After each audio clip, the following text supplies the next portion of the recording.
So we just heard great news about Rusty Brick. So Rusty Brick invented an app called Create a Minion. The reason why I'm excited about that is because recently the Stalin Rebbe, he wrote really perhaps I would say the strongest chizuk of using technology, of course, for the right things and for the good things, but embracing it and understanding that the technology and the advancement of technology is something that you can't ignore. And when someone like him, the Stalin Rebbe, so a tzaddik like him, and a Rebbe says that, it's very powerful.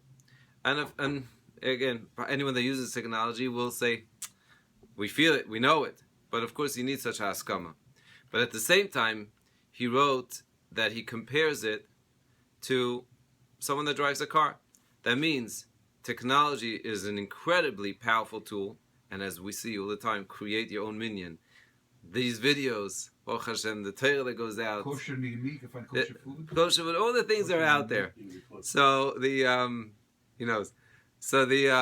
however, the stronger it is and more powerful it is, the more dangerous it is. And therefore, just like someone who doesn't know how to drive or is not trusted, there are people that are not drivers. Such a thing does exist. And therefore, he says you have to create safety nets. So that's something that a person has to trust. These videos are shown, by the way, are watched by families at breakfast. So I want to say another very important point. And that is that the use, perhaps one of the biggest challenges, forget about how you use it, is using it alone.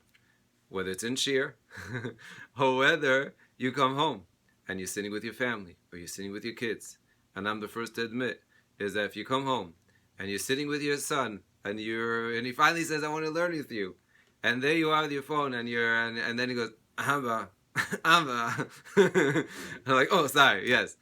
So I decided, and I hope everyone is going to kabbalah this Kabbalah, is that when you come home, if there's an hour that you're going to be home, whatever it is, if it's 6:30 to 7:30, you turn off the phone. Absolutely. And and I'm a kabbalah myself. And the same thing goes after you go back to your chayes, you go out to learn, and you go down to Marv, and you come back.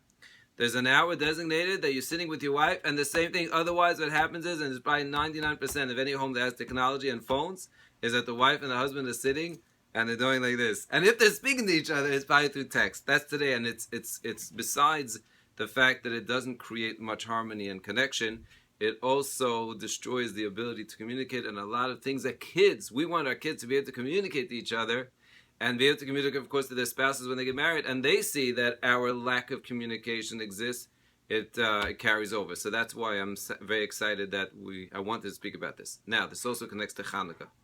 How does this connect to Hanukkah?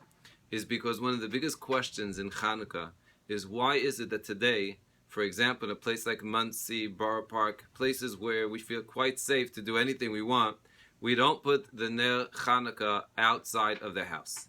The Gemara says that the Ikka was to put the Ner Hanukkah outside of the house, or according to really the Gemara, it's outside the Chatzar, the way it was built. Pilsum Anisa, to publicize the miracle.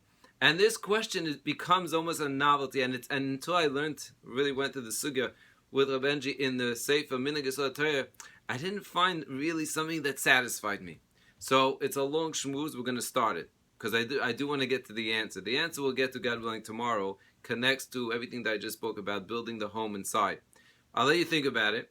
But one of the answers is that even though the Gemara says that why did they bring the hadlaka inside? Mipnei sakana. So I always learned the Gemara. Dangerous. What does danger mean? Rashi gives examples. But you start looking the different sources, it doesn't seem to be just persecutions. It could even be Geneva. You're scared. You put out a fancy menorah, silver menorah. It might be taken away. Furthermore, Megillas Tainus says, Mipnei Haleitzim, the scoffers.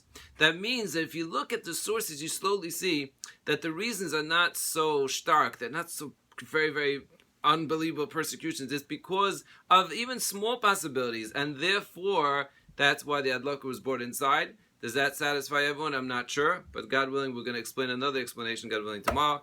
In the meantime, happy Hanukkah.